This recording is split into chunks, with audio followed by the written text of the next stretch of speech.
गजा की पट्टी में मजीद शोहदा की लाशें बरामद, जख्मियों की तादाद में भी इजाफा, तबाहशुदा इमारतों के मलबे से अब भी निकल रही है लाशें।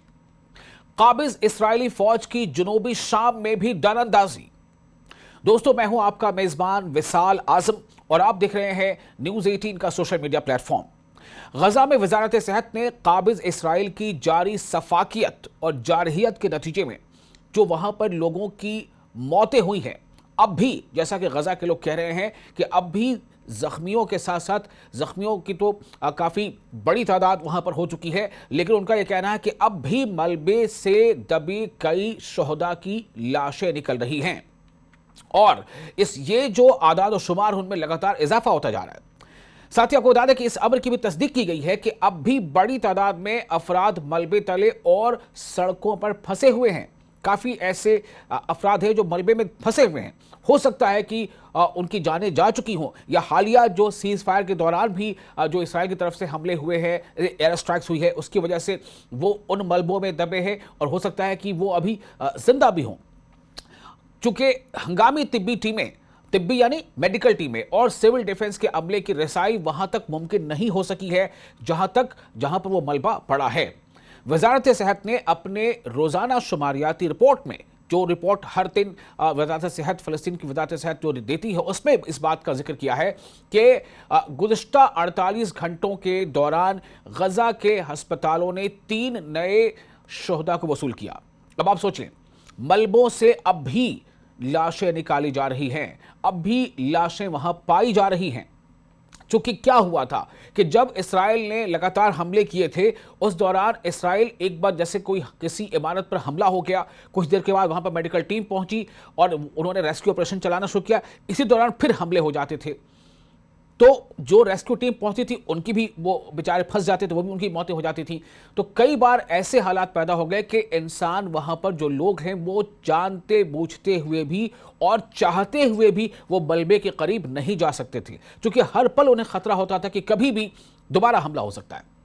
और उसके बाद हालात इतने ख़राब हो गए, जो रिसोर्सेज होते हैं, जो मशीनें होती हैं, खुदाई के जो आलात होते हैं, उनकी भी कमी पड़ने लगी, जिसके नतीजे में ये जानते हुए कि इस मलबे के नीचे, इस इमारत के मलबे के नीचे कई लोग दबे हुए हैं, लेकिन उनकी बेचारगी महसूस कीजिए, उनकी बेबसी को समझिए कि वो कुछ नहीं कर सकते थे, क्योंकि उनके पास ये साजो सामान नहीं थे। ऊपर से हमले का डर अलग सताता रहता था। तो इस वक्त ये जो खबर आई उसके मुताबिक अभी भी मलबे से कई लोगों की लाशें निकाली गई हैं, जबकि 18 अफराद अलग अलग शिद्दत के जख्मों के साथ दाखिल हुए हैं। यानी ये जो जख्मों के साथ जो अफराद दाखिल हुए, जाहिर सी बात है जंगबंदी के पहले के लोग नहीं हैं, बल्कि जंगबंदी के बाद जो लगातार सीज फायर की खिलाफ वर्जी करते हुए इसराइली फौज या इसराइली फाइटर जेट्स जो हमले कर रहे हैं, उसके नतीजे में इमारत के मलबे में दबे लोग हैं वो जख्मी हालत में निकाले जा रहे हैं। रिपोर्ट में यह बात भी सामने आई है कि 11 अक्टूबर से जारी जंगबंदी, यानी 11 अक्टूबर 2025 से जारी जंगबंदी के बावजूद शोहदा की तादाद 418 तक पहुंच चुकी है। क्योंकि गजा के लोग इन्हें शहीद मानते हैं, उन्हें यह लगता है कि वो अपने वतन की हिफाजत, अपनी जमीन की हिफाजत की वजह से वहां महसूद हैं, वहां मौजूद हैं। वो जो कर सकते हैं अपने हिफाजत के लिए, अपनी जमीन की हिफाजत के लिए, अपने वतन की हिफाजत के लिए वो कर रहे हैं, भले ही उसमें उनकी जानें जा रही हों, इसलिए वो उन्हें शहीद मानते हैं। जबकि आपको ये भी बता दें कि जख्मियों की तादाद 1171 दर्ज की गई है। ये 1171 लोग जख्मी हुए हैं। कब से कब तक? 11 अक्टूबर 2025 के बाद से अब तक। जो सीज फायर लागू है उसके बावजूद जो इसराइल हमले कर रहा है, उसके नतीजे में 400 से ज्यादा लोगों की जानें जा चुकी हैं, गजा के लोगों की, और 1180 के करीब लोग जख्मी हुए हैं।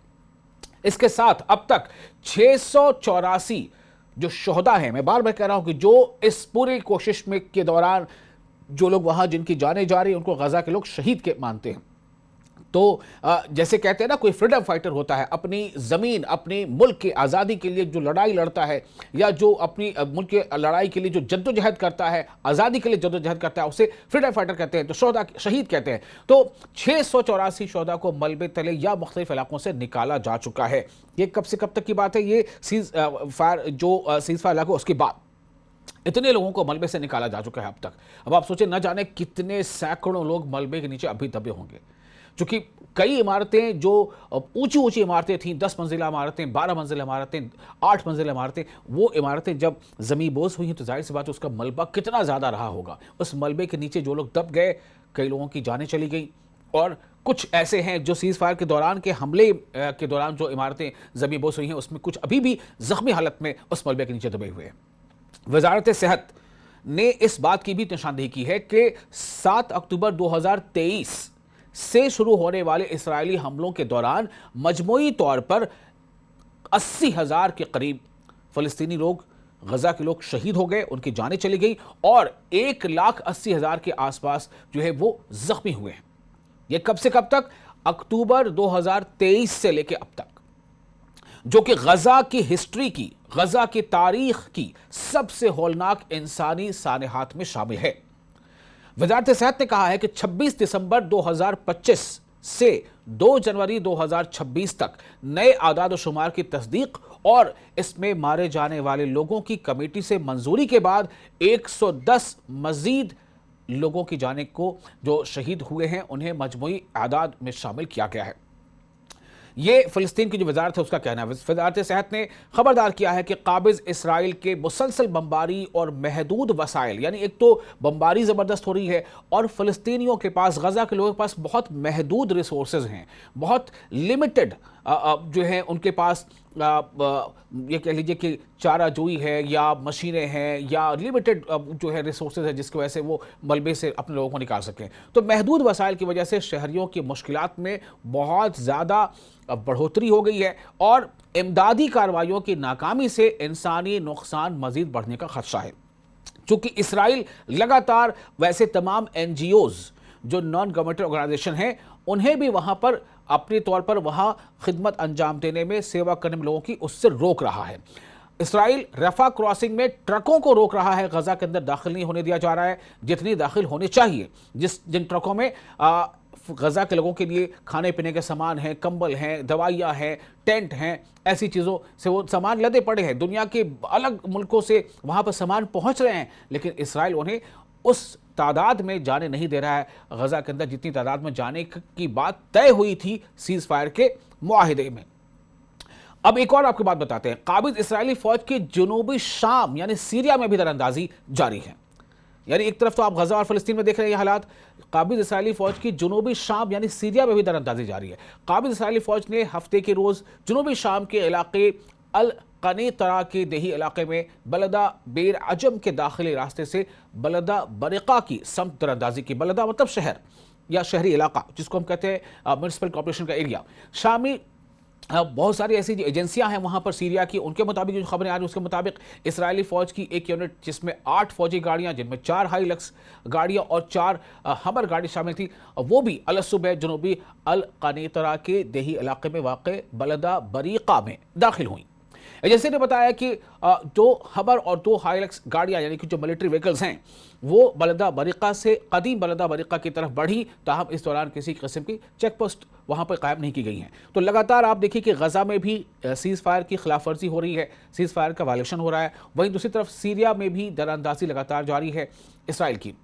इससे एक रोज़ कबल का भी वाक़या है जब काबिज़ इसराइली अफवाज की एक यूनिट जिसमें 2 हाईलक्स गाड़ियाँ शामिल थी अल अदनानिया के मकाम से बलदा अल अज़ाम की जानिब बढ़ी। बादिज़ा अल कनीतरा के शुमाली दही इलाके में वाक़े बलदा रुहैफना के समत पेशकदमी की और कुछ ही देर बाद वापस लौट गई। यानी ये तमाम चीज़ें हो रही हैं। जो सीरिया की ज़मीन है वहाँ पर इसराइली मेडिकल जो मिलिट्री व्हीकल्स हैं वो लगातार दंदराते हुए वो जाती हैं। यानी कोशिश यही है कि किसी तरह से वहाँ पर दरअंदाजी की जाए और सीरिया के लोगों को जो सरहदी इलाके हैं वहाँ से उनको पीछे हटने पर मजबूर किया जाए। तो ये हालात वहाँ लगातार बने हुए हैं। यानी इसराइल अपनी हरकतों से बाज नहीं आ रहा है और गजा के लोग आलमी बिरादरी से अपील कर रहे हैं कि वो इसराइल को इस तरह से रोके। और गजा के लोग ही नहीं बल्कि UN जो यूनाइटेड नेशंस की कई सारी ऐसी एजेंसीज हैं जिसमें बार बार इस बात का जिक्र हो रहा है कि इसराइल अपनी हदों को पार कर रहा है।